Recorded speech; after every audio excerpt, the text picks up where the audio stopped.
Bienvenidos a La mente y sus cicatrices. Soy Pablo de Lorenzo, psicólogo experto en trauma y acoso. Hoy tenemos con nosotros el tema de la procrastinación, el dejar las cosas para mañana.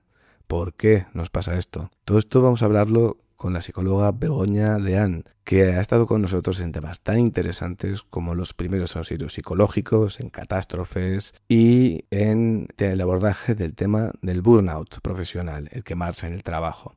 No puedo empezar este episodio sin antes citar varias frases que para mí tienen mucho sentido y expresan muy bien el sentido de la procrastinación. La primera de ellas es de Marco Aurelio y dice lo siguiente: no actúes como si fueras a vivir 10.000 años, la vida huye. Mientras puedas, sé bueno y haz lo que debes porque el momento de actuar es ahora. La siguiente es de Benjamin Franklin: puedes demorarte pero el tiempo no lo hará. Y el tiempo perdido jamás se vuelve a encontrar. Cada aplazamiento es un interés que pagas más tarde. La siguiente es de William James y me parece súper correcta. Nada fatiga tanto como tener una tarea sin concluir, colgando de la mente. Terminar algo libera más energía que cualquier descanso. También tenemos a Karen Lamb, que dice: dentro de un año desearás haber empezado hoy. No esperes a sentirte listo. El comienzo crea la preparación que estás esperando. Y la última cita que quiero realizar antes de empezar el episodio es de Ralph Waldo Emerson: haz lo que temes y el miedo morirá. La dilación alimenta el monstruo, la acción lo deja sin cena. Así que, una vez hecha esta pequeña introducción, vamos con el episodio. Ya estamos con Begoña Deán otra vez con nosotros. Muy buenas, Begoña, ¿qué tal estás? Hola, buenos días, Pablo. Muy bien. Encantada de estar aquí otra vez. Muy bien. Bueno, vamos a recordar a nuestros oyentes quién es Begoña Deán y a qué se dedicaba. Bueno, pues para no aburrir, porque igual hay alguien que ya se lo sabe, bueno, recordar pues eso, que estudié psicología con formación en clínica y bueno, a lo largo de mi recorrido vital he ido pasando por múltiples intereses, ¿no? Comencé con una formación en educativa y luego me he dedicado mucho a temas de intervención en crisis, de emergencias, catástrofes, luego también un recorrido por cooperación internacional y luego me he dedicado mucho a la formación. También a empleo, haciendo orientación por competencias, he trabajado también en servicios sociales, bueno, y un poco la línea general es un poco el interés por el bienestar social o comunitario y la persona en su totalidad, ¿no? Luego también forma en temas de salud, pero también por intereses personales, bueno, un poco variado. Hoy tenemos como tema la procrastinación. Ujú. Lo he oído en algunos lados, no sé muy bien qué significa, yo desconozco lo que es. Se ha puesto de moda la palabra, parece.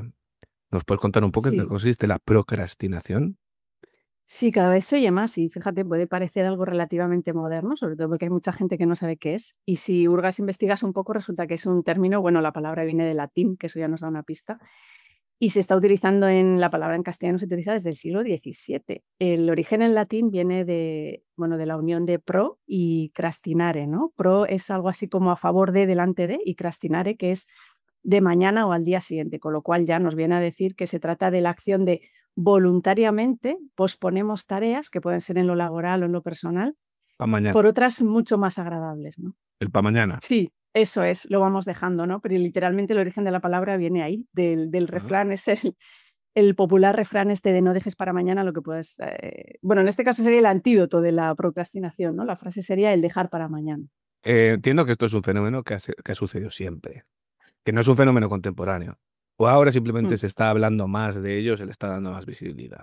Sí, eso es, yo creo que ha sucedido siempre, pero ahora yo además creo que nos afecta también por una serie de. Hay múltiples causas, ¿no? O si quieres podemos entrar a hablar de ellas, pero yo creo que precisamente ahora nos afecta más porque una de las causas que hace que se favorezca la procrastinación está influenciada, condicionada o favorecida por las condiciones sociales y de vida que tenemos ahora, ¿no? Entonces yo creo que vivimos en una sociedad que favorece o facilita la procrastinación. Sí. ¿Y habría diferencias según cultura y geografía? A mí me da un poco la imaginación que un japonés no procrastina mucho, salvo los que han salido del sistema. Sí, y si lo hace, lo vivirá con muchísima más ansiedad, con lo cual el problema será como mucho más grave psicológicamente hablando. Sí que tiene que ver con la cultura, sobre todo con las culturas que le dan mucha importancia, pues, a lo que es el tiempo, la gestión del tiempo, la productividad, el establecer plazos, la puntualidad. Esas culturas son las que, en el caso de que se procrastine, se van a vivir con muchísima más ansiedad. Y luego hay otras culturas en las que lo más importante sea la mera supervivencia, en el que se marcan las prioridades automáticamente. No hay tiempo para dejar las cosas para mañana, cuando lo más importante que tienes que hacer en el día de hoy es tu propia supervivencia, ¿no? Conseguir algo para seguir viviendo. Entonces, en esas situaciones, en esas culturas, no hay lugar para procrastinar. Pero cuanto más elaboradas y más organizadas somos, y además esto generalmente se da en sociedades occidentales, pues más nos vamos cargando con tareas, subtareas, que se nos van acumulando muchas veces, ¿no? Y que muchas veces están desconectadas de objetivos vitales simples y sencillos, como es el de vivir o sobrevivir. O sea, nos vamos cargando con tareas, pues te voy a poner un ejemplo, pues que si ir al gimnasio, llevar a los niños no sé dónde, ahora tengo que ir a recoger, que no son vitales ni esenciales, pero se van sumando a nuestra agenda, ¿no? Y muchas veces tareas que son secundarias, que no son primarias. Y vamos a encontrar fases o subtipos. ¿Cómo funciona la procrastinación? ¿Es algún tipo de bucle o si hay algún mecanismo interno? Porque al final se entiende que genera sufrimiento a la persona Sí. que lo padece. Eso es. Hay subtipos en función también un poco de las causas. Yo, bueno, causas más bien externas y causas internas, ¿no? Las causas o las razones por algo externo es por todo lo que nos rodea, cuando vivimos rodeados de estímulos por todos lados, un montón de tareas, de actividades que en su día nos atrajeron y que nos vamos cargando. Y luego también eso se suma a lo externo, a las distracciones que tenemos continuamente por el móvil, por las redes sociales, por los múltiples contactos, que estamos continuamente recibiendo estímulos y cosas a las que nuestro primer impulso puede ser contestar o responder o hacer o embarcarnos en otra historia, otra aventura, ¿no? Y luego están las razones internas para procrastinar, que es muchas veces el miedo. Ya puede ser miedo al éxito, miedo al fracaso, miedo a no hacerlo bien, y se une con algo interno previo que son nuestras propias expectativas de éxito, nuestra propia autoexigencia, nuestro propio perfeccionismo y también en muchos casos con un historial previo, historia de trauma, ¿no? De trauma en la infancia, de gente que ha vivido, bueno, que ha crecido sintiendo que nada de lo que hacía era suficiente, ¿no? Que no valía, que tenía que hacerlo mejor, que gente como muchas veces nos encontramos que no, yo llevaba a casa un 9 y me decían, pues podía haber sido un 10. Entonces, con ese tipo de historial en la infancia con el que se va construyendo nuestra personalidad, es normal que luego tengamos un miedo atroz a comenzar algo por miedo a no llegar al 10, a fracasar, a no hacerlo bien, a no llegar a ese estándar que nosotros muchas veces nos hemos puesto, ¿no? Claro, yo te entiendo un poquito como que la persona puede que tenga tanta angustia con la actividad a realizar o la sobrevalora tanto a nivel de dificultad, de esfuerzo, porque hay cosas que te cuestan mucho. Pero a veces me viene a la cabeza cuando alguien procrastina es, tengo una carrera a medias con un montón de asignaturas que hacer, con un montón de cosas que tengo que enmendar, o me fumo un porro y miro la tele. Miro, si me tengo que poner a lo que tengo que ponerme realmente, me voy a agobiar sí o sí. Sé que voy a pasar un rato malísimo. O me anestesio y paso otro día más. Y así otro día más hasta que la bola de lo procrastinado se hace Sí, insoportable. Así es como lo he visto más en sí. consulta, ese estilo de madre mía, procrastino porque a lo que tengo que enfrentarme es un todo o nada. Yo había entendido que una de las formas mejores de no procrastinar es no tener cosas pendientes, prácticamente, Mm. porque se va haciendo una bola, yo creo. Sí, se va haciendo una ola. Fíjate que estabas tú hablando y me estaba conectando con lo que para mí es una de las, no sé si causas o razones, pero algo que influye muchísimo para procrastinar, al menos en algunos casos, no en todos, que es cuando eso que tenemos que hacer, eso que vamos dejando para mañana y que lo dejamos por hacer algo mucho más interesante, que es, pues, yo qué sé, incluso mirar el móvil o irnos a pasear o charlar con un amigo, todo lo que sea, para no hacer eso que sabemos que está en nuestra lista que tenemos que hacer. Muchas veces no lo hacemos porque esa tarea que tenemos pendiente no nos mueve por dentro, no nos activa, ¿no? No es algo que nos lleve al disfrute. Si te das cuenta, las cosas con las que disfrutamos, muy pocas veces las dejamos para mañana, las procrastinamos porque nos apetece hacerle, la hacemos en el momento. Entonces, esta es una reflexión que yo creo que tenemos que hacernos en el fondo. Repito que no es en todas las causas, porque cuando ha habido esta historia de trauma, cuando hay estos debería, bueno, pues hay algo como muy de base, como muy de fondo para mirar y resolver, que tiene que ver con nuestra propia gestión emocional, con la tolerancia al fracaso, bueno.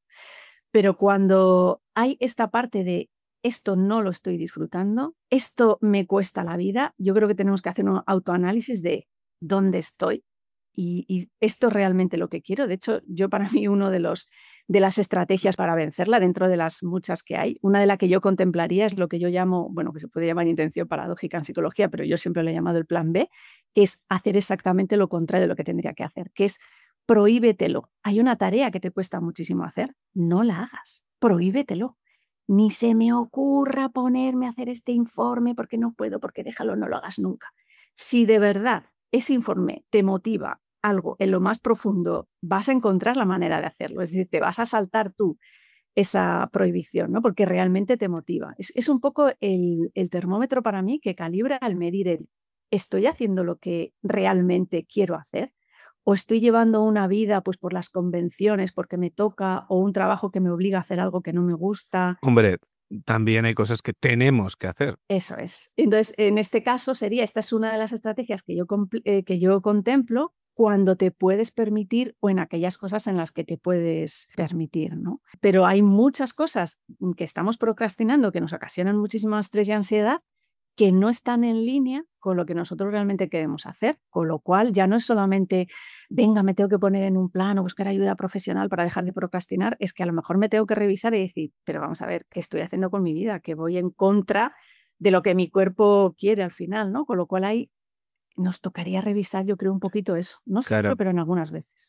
claro, es que igual a alguien, por ejemplo, le han obligado a, entre comillas, con mucha exigencia a estudiar filología prusiana y no le apetece nada, pero sus padres son grandes filólogos Sí. prusianos o ex prusianos y se mete a eso y, bueno, al principio va haciendo hasta que de repente empieza a dejarlo un poquito, porque no le interesa, un poquito, se siente culpable porque le machacan los Eso padres es, y claro. al final acaba sintiéndose culpable porque no llega, pero no llega a plantearse realmente la transgresión importante que es no quiero hacer esto, Ha introyectado ese mandato familiar de tengo que hacer hacerlo. esto. Sí, sí, sí, Claro, sí, sí. en general la procrastinación puede aparecer porque algo incluso que te gusta lo has ido dejando un poquito de lado y cada vez la bola es más grande. Por lo tanto, sabes que si te pones hoy a ello, vas a tener que hacer un 7 de esfuerzo. Quedarte en el sofá o Mm. quedar con los amigos o tomar algo es un 3 un 4 y es agradable. En cambio, enfrentarte a lo que tienes que enfrentarte requiere un esfuerzo importante y puedes decir, mañana me enfrento a ello. Pero si encima no te apetece y no te gusta y lo tienes que hacer por no sentirte culpable, que directamente es la base para mandar a paseo eso que te mantiene congelado en un bucle, yo creo. Sí, y por eso yo creo que ante todas las estrategias que hay o que se plantean para no procrastinar, yo creo que todas deben pasar primero por un autoanálisis, por ver realmente qué es lo que me hace, si realmente es una mala planificación o si es una saturación de tareas, porque a veces tenemos tanta saturación de tareas que es materialmente imposible, ¿no? Entonces, si es por saturación de tareas y hay tantas tareas que me abruman y que impiden que me gestione bien, pues podemos hacer lo que se llama la matriz de Eisenhower, ¿no? Pues hacer el cuadrante de qué es lo urgente y priorizar lo urgente e importante. Y luego también hay otras estrategias, pero ver un poco cuál sería la causa. Si es algo que es una tarea muy grande, que abordarla toda entera nos abruma, podemos subdividirla en Claro. tareas más pequeñitas y eso nos va a ir facilitando o incluso podemos, y esto funciona también muy bien, el gratificarnos porque nos recompensa, disminuye esa sensación de fracaso y nos automotiva cuando nos vamos recompensando al hacer esa subtarea, ¿no? Una pequeñita, ya he hecho no sé qué he hecho, tengo que escribir un libro, he escrito el primer capítulo, venga, pues ahora esto que me gusta mucho me lo autorregalo, me lo autorrecompenso, ¿no? Nos motiva, evita esa sensación de fracaso, aumenta la motivación, venga, ya lo he hecho, puedo hacer más, bueno, pues hay muchas estrategias, ¿no? Si la causa de la procrastinación es esas distracciones continuas por el móvil, por el tipo de sociedad y de estilo de vida que tenemos ahora, poner siempre el móvil en modo no molestar o dejarlo apartado o incluso físicamente lejos. Luego hay otras estrategias, y estas sí que enlazan con lo que te decía yo, de la sociedad en la que vivimos actualmente, de tanta saturación de estímulos. El utilizar estrategias o ejercicios para centrar nuestra atención, de mindfulness, de apartarnos un poco de otros estímulos. Luego hay otra también que puede funcionar, pero no siempre. Yo esta la pondría en letras pequeñitas o cursiva, con alguna salvedad, ¿no? Que es hacerlo público en el sentido de manifestar públicamente que tenemos este compromiso, ¿no? Voy a hacer esto, contárselo a amigos o compañeros, con lo cual ahí se suma un poquito el amor propio de, venga, ya lo he dicho, pues lo tengo que hacer, ¿no? Aunque no Sí, sea claro. más que... Pero claro, esto está condicionado a que mi amor propio esté en suficiente medida, porque si no lo tengo, es como, me da igual lo que piensen de mí, ¿no? A la Sí, porra no pero lo hago. es autometerte, autoinculcarte presión Es, social. sí, sí, sí. Bueno, esta es una de las estrategias que, bueno, hay gente que le funciona. Por eso yo la pongo entrecomillada porque se da solo en algunas situaciones, pero en general todas las estrategias, las que podamos encontrar incluso en redes sociales, que cada vez hay más, hay un montón y de lo más variopinto, están todas supeditadas a que yo analice cuál es la causa real por la que yo procrastino. Y además es que en una misma persona se pueden dar diferentes causas. No es lo mismo la razón por la que tú, por ejemplo, no empiezas a ir al gimnasio a la que no acabas o no empiezas un informe. Posiblemente sean causas diferentes. Luego las estrategias y el abordaje tiene que ser también diferente. Pero todo pasa por un punto de autoanálisis. Y luego, en general, en la sociedad en la que vivimos, por una reflexión en nivel social del tipo de vida que estamos llevando, ¿no? De esos estímulos rápidos que nos hacen adictos y que aumentan nuestro nivel continuo de dopamina, en el que queremos continuamente recibir la gratificación inmediata, ¿no? Yo recuerdo cuando estaba estudiando que una de las cosas que nos explicaban que hacía que a nivel educativo no pudiésemos, bueno, que no tuviésemos una adecuada tolerancia a la frustración, era no ser capaces de demorar una gratificación, ¿no? Eso ahora mismo en nuestra sociedad no se da porque se nos está continuamente favoreciendo e inculcando lo contrario, ¿no? Gratificación inmediata. Todo lo que nos rodea favorece esta gratificación inmediata, pero desde la comida cuando vamos al supermercado, en el que ya no tenemos que pasar 1 hora y media para hacer la comida, ya está todo preparado, la comida ya la tenemos hecha, en un minuto puedes estar Sí. comiendo si lo metes en el O microondas. globo. Claro, exacto, pero eso a todos los niveles y ya con las redes y el móvil ni te cuento, que necesito saber algo, no te hace falta leer un libro para investigar y tener un conocimiento. Tú metes 2 líneas y ya tienes el conocimiento que querías. O sea, nada lleva tiempo, todo es inmediato, con lo cual nuestro cuerpo y nuestro modo de procesar y gestionar las emociones no hemos aprendido a demorar una gratificación, no hemos aprendido a transitar esos pasos intermedios hasta llegar a algo. Lo queremos todo de forma inmediata. Luego vivimos en una sociedad que es un caldo de cultivo para la procrastinación. Y luego además es que esto nos hace no vivir en el presente. Siempre hay algo, la sociedad que vivimos nos está poniendo siempre una zanahoria delante, ¿no? Como la fábula esa del burro que llevaba, yo lo he visto en dibujos o cuentos, ¿no? La zanahoria delante del burro, que es lo que le impulsa y va siempre hacia adelante. Nos están poniendo siempre algo hacia adelante, hacia lo que tenemos que ir a todos los niveles, a nivel personal, profesional. Cuando ya tienes un trabajo, no, pues ahora la casa o al revés, o cuando esto no sé qué, pues ahora tienes que tener tal, pues ahora te tienes que apuntar a no sé qué, pues ahora toca el hijo, pues ahora toca, nos van marcando como un ideal y un estándar de cosas que tienes que vivir y pocas veces nos paramos y decimos, vamos a ver, primero, ¿quién soy yo? Porque somos diferentes y cada uno necesitamos y debemos querer cosas diferentes.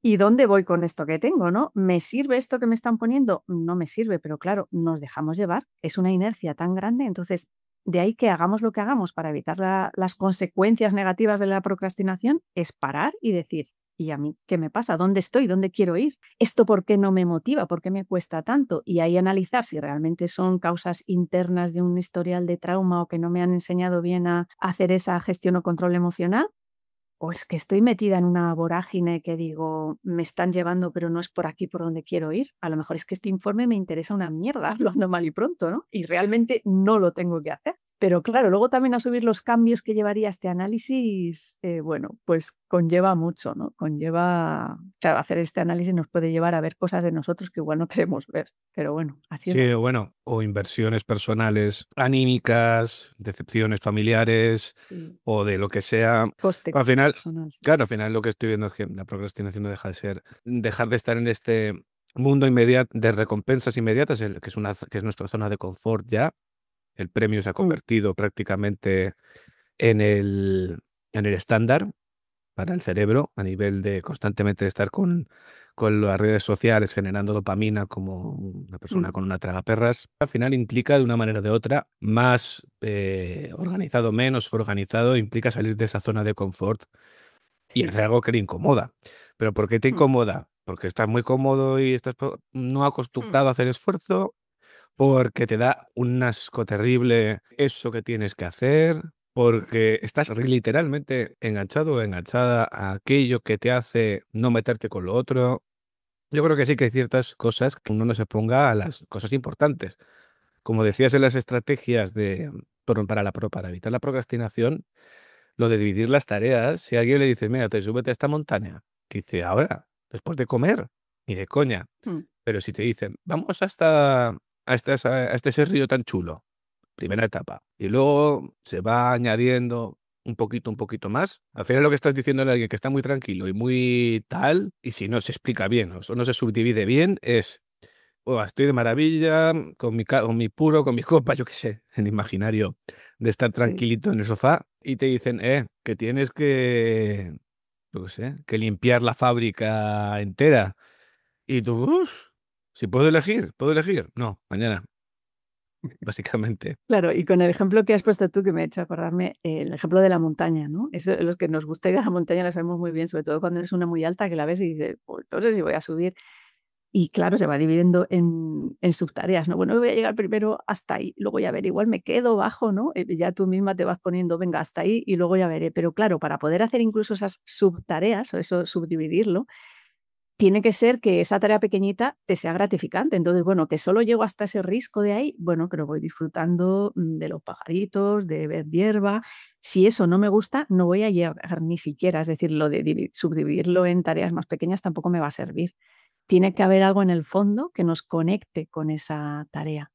Y en el Claro, fondo yo creo que hay tantas causas o tantos motivos para procrastinar como personas, con lo cual yo creo que el abordaje tiene que ser muy particular e individualizado, ¿no? Veía yo, hace poco en uno de estos anuncios que te salen en las redes sociales de una nueva estrategia, un programa para dejar de procrastinar, y era muy gracioso porque, bueno, gracioso para mí, no era gracioso. Me hizo gracia porque en la parte de abajo había un asterisco en letra pequeña que ponía: "Los resultados pueden variar debido a las características personales". Digo, claro, nos ha jodido. Efectivamente. Con lo cual ya, pero claro, eso ya es un indicador, ¿no? O sea, no te garantiza. ¿Quién te puede garantizar que dejes de procrastinar? Pues ya te están avisando que a lo mejor esa estrategia o ese modo, esas dinámicas que te proponían, no te sirven porque tú procrastinas por otra cosa, por el trauma tan grande que tienes y eso no lo abordan con esa estrategia. claro. Entonces, Y la procrastinación no la consideraríamos un trastorno, ¿verdad? Sino un bloqueo, quizás. yo particularmente no. Y también es que es lo que te decía, dependiendo de las causas o los motivos, puede estar asociado a otro tipo de patología o de trastorno, ¿no? Cuando, por ejemplo, está muy unido a algo que tiene que ver con historial de trauma o una personalidad que ha crecido constreñida sin que la persona se haya podido desarrollar, sin haber podido desplegar todo su potencial. Ahí sí, pero hay otros casos en los que es más fruto de la sociedad esta en la que vivimos, de nuestra falta de autoconocimiento y falta de asertividad de decir, esto no quiero, por ahí no va, quiero esto otro, ¿no? Depende un poco de las causas. Y luego yo huyo mucho, porque creo que no ayuda a nada, el patologizar todo en exceso, esa tendencia a establecer diagnósticos y categorías, entidades como tal, a algo que puede ser un síntoma asociado a otras cosas, ¿no? Eso yo matizaría mucho. Sí que creo que cuando va asociado a condiciones previas o estados de ansiedad, estrés, bueno, pues va unido a algo, lo puede incrementar, lo puede retroalimentar, porque la procrastinación nos genera ansiedad, pero si ya la tenemos aumenta, bueno, es lo que es bucle, ¿no? La pescadilla que se muerde la cola. Claro, claro. O el miedo al fracaso o no hacerlo bien. Si no lo hacemos, pues más miedo al fracaso, a no sentirnos capaces. Bueno, pero como tal, yo creo que y además la prueba de que no es un tras es que ha existido siempre, si es una palabra de origen Digo, latino, ¿no? Lo que pasa que porque, antes, fíjate, con esto de las palabritas ahora lo complejizamos todo tanto, que antes es lo que se llamaba, pues, la vaguería. La vaguería y la pereza. Ahora le hemos puesto un nombre más bonito, que bueno, que queda hasta mejor, ¿no? Es mejor decir: "Mira, es que yo procrastino mucho", mejor que decir: "Pues es que soy una vaga". Pero claro, no. ¿y tú crees que lo que antes se refería a vagancia realmente quiere decir procrastinar? No siempre, es lo que te digo, que depende mucho de las causas. Lo que pasa que antes no había, la sociedad no era tan compleja, las vidas no eran tan complejas, eran mucho más simples y posiblemente antes y antiguamente, porque vivían en sociedades mucho más donde lo que primaba era la supervivencia, cuando no hacían algo podría ser por vagancia, estadísticamente por posibilidad. Ahora con una sociedad tan compleja, con un estilo de vida más complejo y con personalidades más complejas, yo no me imagino el estilo de vida de alguien del siglo XVII, cuando empezó a utilizarse la palabra en castellano, que sea mucho más compleja que la que tenemos ahora, no creo. Entonces, en esa época, pues sí, podríamos decirlo que era a otro nivel, ¿no? Pero ahora es mucho más complejo, las causas son mucho más diversas. Puede haber alguien que lo deje, pues porque, pues por lo que yo decía, no se le ha enseñado a demorar la gratificación, no sabe establecer pasos intermedios y planificarse y va dejándolo porque prefiere estar en el sofá. Pero no siempre, hay otras personas que son muy disciplinadas y este es otro de los mitos que aparecen en la procrastinación, ¿no? Gente que es, o sea, no es típico de personas desorganizadas, no, no, personas que planifican, que están acostumbradas, bueno, con altos cargos de responsabilidad, pueden procrastinar también. No es algo, es independiente, depende qué le esté tocando, qué es lo que le está bloqueando, los Claro, aspectos claro. emocionales, los miedos. Es que puede ser alguien que está muy organizado y la tarea que tiene que procrastina es una tarea que es delegada por alguien ultra desorganizado y le toca ordenar un caos, por ejemplo, y no sabe ni Por dónde ejemplo. empieza, entonces dice, "Oh, esto para el final", o procrastinar lo más difícil.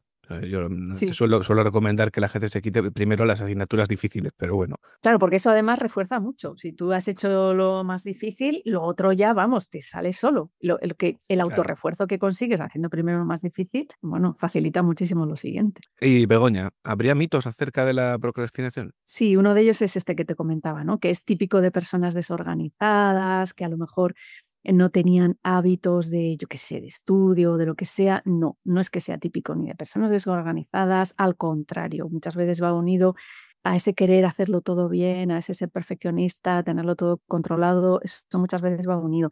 Tampoco es que sea solo un problema de tiempo, porque en todos los casos están asociados, la gestión emocional está ahí implicada, ¿no? ¿Cómo gestiono yo esto que me genera o por qué me genera esto que me hace priorizar las cosas mucho más fáciles o que no me implican nada? Y tampoco en sí como tal es solo pereza, vaguería. Ya te digo que puede haber alguna ocasión, en algún momento, en una persona concreta o dentro de una persona, que haya algo que lo dejes por pereza y vaguería, pero algo que lo dejas porque te genera ansiedad, porque quieres hacerlo Claro. bien, porque tienes miedo a fracasar.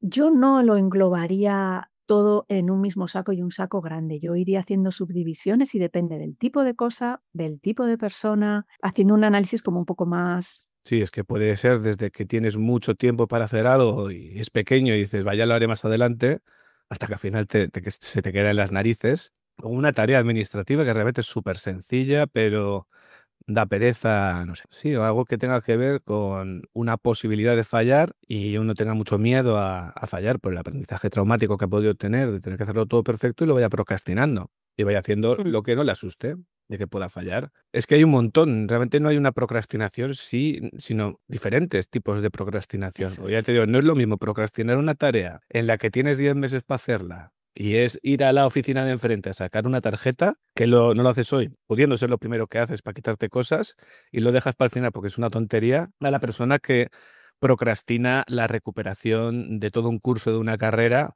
empezar a ponerse con ello, porque anticipa que empezar a ponerse con ello va a ser empezar un sufrimiento.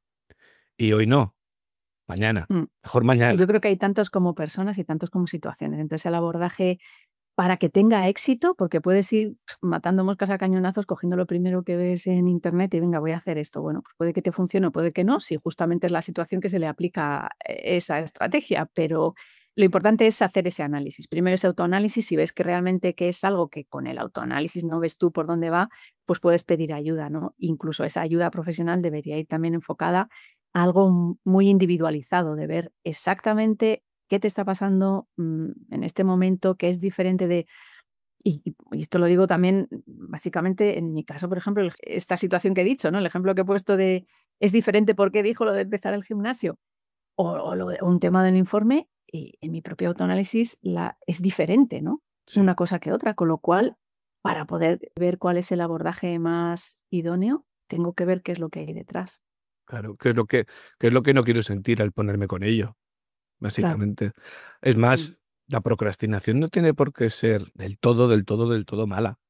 Nos puede indicar que estamos en un camino erróneo. Por ejemplo, o Exactamente, sea, eso es. Con lo cual, yo por eso, cuando la gente tiende a patologizar todo en exceso, digo, pues mira, en este caso puede venir hasta bien, ¿no? Es como la bombillita que se está encendiendo y te está diciendo, hay una parte interna tuya que se resiste a esto, ¿no? ¿Por qué es? Y si llegas a la conclusión de que no me motiva lo más mínimo, pues ¿por qué ponernos otra obligación más, ¿no? Que a veces la vida es bastante dura como para andar nosotros poniéndonos obligaciones que van en contra de nuestra biología y de nuestro sentir más interno. claro, yo me he encontrado gente, algún que otro paciente que procrastinaba temas universitarios que al final no estaba a gusto haciéndolos, pero su respuesta frente a la, a la procrastinación era, por ejemplo, consumo de cannabis o alcohol o estar todo Mm, el rato con los amigos, nada de estar solo, tranquilo, por lo que le pueda venir, porque al final es la culpabilidad que sienten al procrastinar algo, aunque no les mm, guste. Es que igual no quieren admitir que no les gusta lo que han elegido y siguen ahí por efecto opositor, por efecto inversión. claro, pues Entonces ahí la esto, ansiedad de procrastinar seguirá hasta que se aborde ese tema. Es como sí, irá claro, cambiando. claro. A esa Mm. persona le quitas, por ejemplo, los porros, por decir algo, y probablemente la ansiedad se vaya elevando tanto que acabe haciendo frente a la procrastinación, posiblemente dejando la carrera o poniéndose con ello de forma estratégica si realmente le gusta. Cuando la evitación yo creo que es ahí a ese nivel tan alto, tan elevado, pues a lo mejor sí que viene bien una ayudita, ¿no? Un poco externa que ayude a ver ahí qué está pasando, porque a veces eso, nuestra propia gestión emocional no nos deja ver todo lo que hay, ¿no? Y desde fuera a veces es más fácil verlo. Por eso digo yo primero intentar ese autoanálisis y si no funciona o no da resultados, bueno, pues echar un lazo, un cable fuera y desde fuera pues se ven mucho más fácilmente las cosas, yo creo, sí. Como ya has dicho antes, es mejor no dejar para mañana lo que puedas hacer hoy. Y es verdad, es que... Esta era además, la estrategia tradicional y sí, de sí, nuestros antepasados para no procrastinar. la estrategia de la abuela, pero es muy cierta al final y se puede llevar al día a día. En el fondo, además, te quitas muchas molestias de, Buah, es que tengo que tal. Por ejemplo, alguna vez recuerdo haber procrastinado algún informe o alguna cosa, Lo hemos preparar hecho alguna todos. formación, sí, o que sea.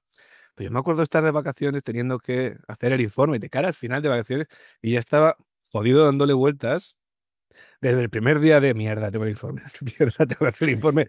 Y al final tenía que haberlo hecho el primer día y descansar, porque al final la procrastinación es una mosca que está detrás de la oreja. Y hay veces que hay que callarla. ¿Cómo? ¿Cómo se le calla a la procrastinación? Porque también dejar de lado lo que tienes que hacer supuestamente genera un halo de culpa. Hay gente que procrastina sin ningún atisbo de culpa, ya directamente, pues ni van en el primer día Sí. de la universidad casi, por ejemplo. Yo en ese caso que has dicho, por ejemplo, lo estabas contando, el caso del informe, ¿quién no se ha visto en esas? Bueno, depende de lo que tengas que hacer. Quien dice un informe dice otra tarea, tu trabajo terminado, ¿no? Pero en ese caso, por ejemplo, a mí me ha servido mucho lo que es que yo lo llamo el plan B, ¿no? El a mí misma, no, pues no lo hagas, no pasa nada, no quieres hacerlo, no lo hagas. Y bueno, pues depende de lo que sea, ¿no? Hay otras soluciones. O dices que no lo haces, o lo puede hacer otra persona. Entonces, en ese momento en el que yo a mí misma me permitía decir lo que mi cuerpo parece que me quería decir, que no quería hacerlo, es como, bueno, pues no lo hago de repente, surgía la vocecita. Sí, lo voy a hacer, lo quiero Tengo que hacer. hacerlo. Sí. O quiero Bueno, hacerlo. más Sí. que en ese caso, más que los tengo, a mí lo que más me motiva es el quiero, ¿no? Entonces, cuando yo a mí misma me quito, me elimino esa obligación, lo que te obligas, yo, mi máxima es que lo que te obligas a ti mismo te repele. ¿Por qué? Porque es una obligación. O sea, porque ese debería, ese quiero, no lo tengo que hacer porque sí, me repele. Entonces, en el momento es el mismo mecanismo que yo utilizo, por ejemplo, bueno, no es que con las dietas, ¿no? Cuando hay algo que no te va bien comer, yo no pienso, no, no voy a comer esto, no debo hacerlo, ¿no? Lo que pienso es como, sí, puedo comerlo, ¿por qué no? O sea, me voy al extremo contrario, la intención paradójica, que yo la llamo el plan B, hago el plan B. ¿Por qué no? Venga, pues hazlo, no pasa nada. Y entonces ahí veo que surge. Entonces, cuando por ejemplo, pues no lo hagas, no lo hagas y de repente, no, pues sí, es que quiero hacerlo y quiero hacerlo yo y tal. Y eso es el impulso que tengo, ¿no? Me automotiva más eso. En el caso de las dietas, por ejemplo, no, no lo comas, no puedes comerlo, no puedes. Si tú a ti te lo permites, o sea, no te lo prohíbes, venga, sí, cómelo, no pasa nada, venga, date permiso. Y de repente, cuando tú no te prohíbes algo, entras en un estado neutro donde creo que surge la verdadera motivación eliminando esa prohibición. La máxima es que lo que te obligas te repele. O sea, para mí es como, es intentar juntar dos polos a la fuerza que muchas veces se repelen. Claro, claro. Y si al final te dices, puedes decirte también, vale, no, pues no lo voy a hacer. Y sientes una liberación absoluta, sin nada de remordimiento, sin ninguno tal, igual Eso es es, que, pues entonces igual es que no debes hacerlo. eso no era para ti. O sea, porque al final yo Estás haciendo un trabajo que a lo mejor no va por ahí. igual no, ya, igual tienes que buscar otra manera de Eso tirar por es, ahí. eso Pero es. sí, Sí, pues sí. no sé si quieres Lo cual comentar. resume, la procrastinación es siempre buena. Vale, sí. Nos está apuntando, señalando algo que hay que cambiar, que es la clave, lo has dicho tú antes, ¿no? Has nombrado la zona de confort, nos está señalando algo, o porque tenemos que cambiar nuestra forma de planificarnos, porque tenemos que revisar nuestra gestión emocional, o porque tenemos que dejar de hacer cosas que hacemos que no nos están llenando. Me viene un poco a la cabeza una expresión que se me acaba de ocurrir, que la procrastinación es el dolor de la voluntad. De la misma manera que si pisamos algo que nos No hace es. daño, nos avisa de que ahí no es. El de Qué bonita frase. procrastinación nos dice, ay, que no nos sale solo, que algo está Sí. pasando. Begoña, muchas gracias por la entrevista, por todas estas perlas de sabiduría que nos Gracias. regalas. Espero que nos veamos pronto y muchas Sí, gracias. sí, por ahí andaremos. Y hasta aquí llega el episodio de hoy. Espero que os haya gustado. Recordad que ya está a la venta el libro Los malos viajes, los infiernos de la química, disponible en Amazon. Echad un ojo a ver si os gusta, porque creo que condensa muy bien el tema de los malos viajes, las drogas, y se realiza desde una perspectiva que pretende no ser ni prodrogas ni antidrogas, sino desde la objetividad. Por otro lado, recordad también que tenéis el correo electrónico la mente y sus cicatrices @gmail.com para cualquier consulta o duda. Hasta aquí llega el contenido de hoy. Muchas gracias por estar ahí y nos vemos en el próximo episodio.